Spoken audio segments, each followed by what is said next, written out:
Okay વિદ્યાર્થી મિત્રો, ફરી પાછા નવા દાખલા સાથે મનીષ વિંજોડા આપની સમક્ષ હાજર થયો છે મિત્રો. આજે એક નવો જ દાખલો છે મિત્રો, એ આપણે જોઈએ. મિત્રો એક સુંદર મજાના વાક્ય સાથે આપણે પ્રારંભ કરીએ. डाली पर बैठे परिंदों को पता है डाली कमज़ोर है, फिर भी उस डाली पर बैठता है क्योंकि डाली से ज़्यादा अपनी पंख पर भरोसा होता है. એટલા માટે વિદ્યાર્થી મિત્રો, બિલીવ ઇન યોર કેપેબિલિટી એટલે પોતાના ઉપર આપણે ભરોસો રાખવાનો છે. તો નવો દાખલો મિત્રો જોઈએ. શું કહે છે? એક છોકરી ગણતરી કરે છે. તેની લોટરીમાં પ્રથમ ઇનામ મળવાની સંભાવના 0.08 છે. જો 6000 ટિકિટ વેચાઈ ગઈ હોય તો તેણે કેટલી ટિકિટ છે એ ખરીદી હશે. રેડી મિત્રો? તો જોઈ લઈએ આપણે. તો આમાં સંભાવના આપેલી છે, બરાબર મિત્રો? તો સંભાવના આપણે આપેલી છે એટલે આપણે કહીએ, ધારો કે સંભાવના છે પી ઓફ એ. ઓકે, કે ભાઈ ધારો કે સંભાવના છે પી ઓફ એ, બરાબર? સંભાવના કઈ છે? પી ઓફ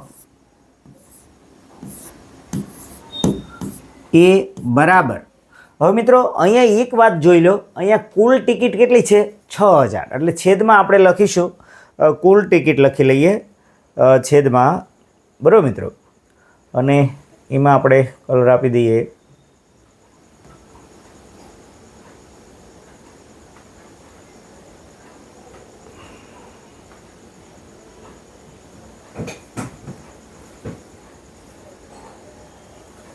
તો ઓકે મિત્રો. તો અહીંયા આપણે જોઈ લઈએ. ઓકે, સારું.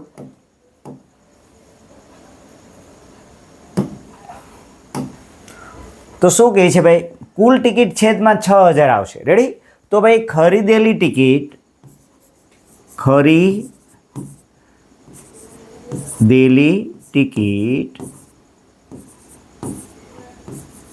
બરાબર, અને છેદમાં કુલ ટિકિટ આવશે ને, છેદમાં કુલ ટિકિટ.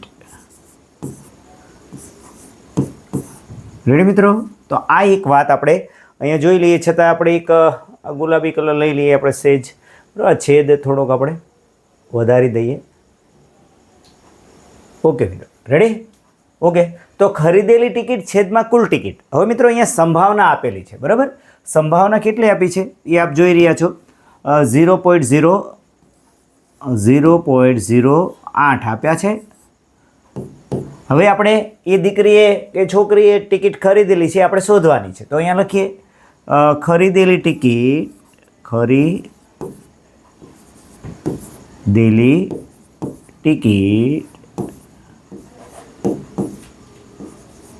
છેદમાં, ફરીથી પાછા આપણે એક લઈ લઈએ રેખાખંડ.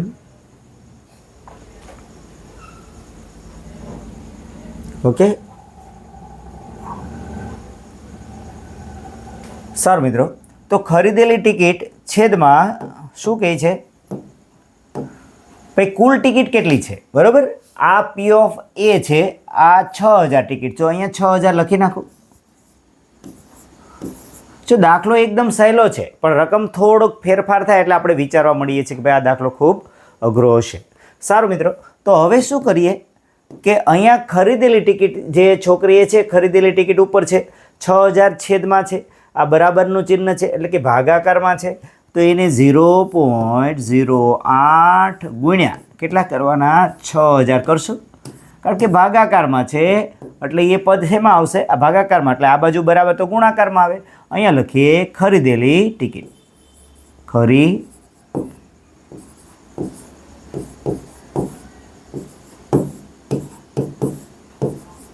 રેડી મિત્રો?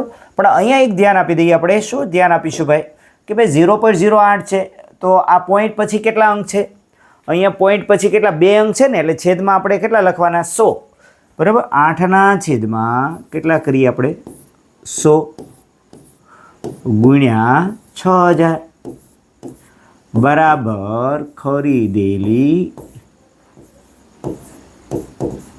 ટિકિટ. રેડી? ઓકે મિત્રો, તો આ 2 મીંડા ઉડી ગયા. ઓકે, તો ભાઈ કેટલા? 8 × 6 = 48. તેથી કેટલા આવ્યા? 480. આ બાજુ શું લખીશું? ખરીદેલી ટિકિટ. રેડી મિત્રો?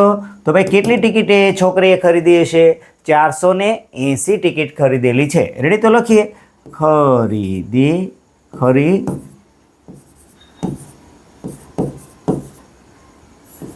ટિકિટ બરાબર કેટલા ભાઈ? 480. રેડી? તો હવે આપણે બોક્સ કરીએ. ઓકે, અહીંયાથી એક બોક્સ લઈ લઈએ આપણે.